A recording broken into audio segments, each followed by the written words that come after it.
নমস্কার, আপনাদের সঙ্গে রয়েছে আমি সৌমিতা। আর আজকে আমার সঙ্গে যিনি রয়েছেন তিনি শহর কলকাতার অন্যতম বিখ্যাত plastic surgeon doctor Sabyasachi Basu sir. নমস্কার। নমস্কার স্যার। আপনার কাছে প্রথমেই যে প্রশ্নটা রাখবো যে আজকের দিনে দাঁড়িয়ে তো প্রচুর মানুষের যে অভিযোগ সেটা হচ্ছে ডার্ক সার্কেলসের সমস্যা বা আন্ডার আইয়ের সমস্যা, যেটাকে আমরা বলি। এই সমস্যাটার সমাধান কিভাবে হবে? ডার্ক সার্কেলস এর সমাধান আছে। ডার্ক সার্কেলস আমরা প্লাস্টিক সার্জারি বা এস্থেটিক সার্জারি দ্বারা ডার্ক সার্কেলস কিন্তু ভালো করে দেওয়া যায় যে কোনো বয়সেই। দু রকম সমাধান হয়। একটা ফিলার্স ইনজেকশন বলে। আচ্ছা। ফিলার ইনজেকশন একটা হাইলুরনিক অ্যাসিড ইনজেকশন হয়, যেটা ওই ডার্ক সার্কেলস এর ওখানে ইনজেক্ট করতে হয় এবং ইনজেক্ট করার পরে সেই জায়গাটা ডার্ক সার্কেলসটা অনেকটা কমে যায়, অনেকটা বেটার এসে যায়। আচ্ছা। কিন্তু ফিলার্স এর কিছু সমস্যা আছে। ফিলার্সকে বারবার করতে হয়। ওটা এক বছর অবধি থাকে, কখনো কখনো 2 বছর অবধি থাকে, তারপরে ওটাকে আবার রিফিল করতে হয়। আচ্ছা। তো সার্জারির দিক থেকে আমরা ফ্যাট গ্রাফটিং করতে পারি।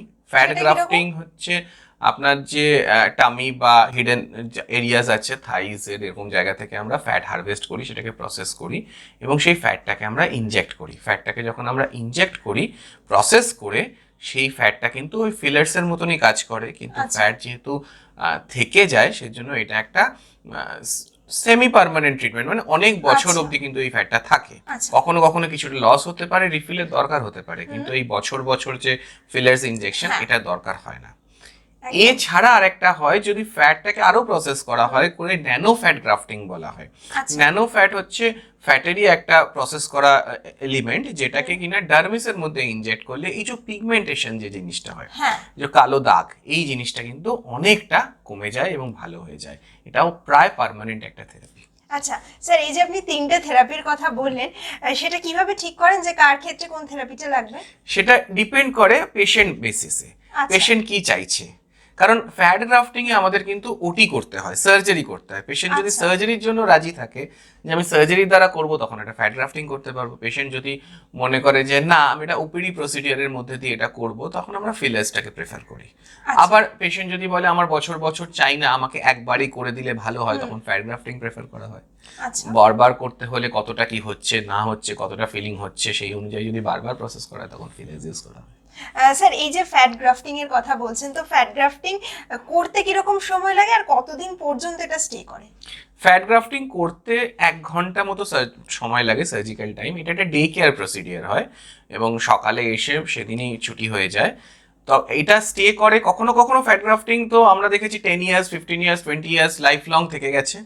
আবার কখনো কখনো ফ্যাট কিছুটা লস হয়, পার্সন টু পার্সন ভ্যারি করে, হয়তো 2-3 বছর পরে আবার রিফিল করতে হয়েছে। তবে জেনারেলি এটা কিন্তু 5 to 10 ইয়ার্স আমরা এক্সপেক্ট করি যেটা থেকে যাবে। একই বিষয়টা কি সেমি ফ্যাট গ্রাফটিং যেটাকে আপনি বলছেন বা nano fat grafting? Nano fat grafting fat grafting এর সঙ্গেই করা হয় জেনারেলি।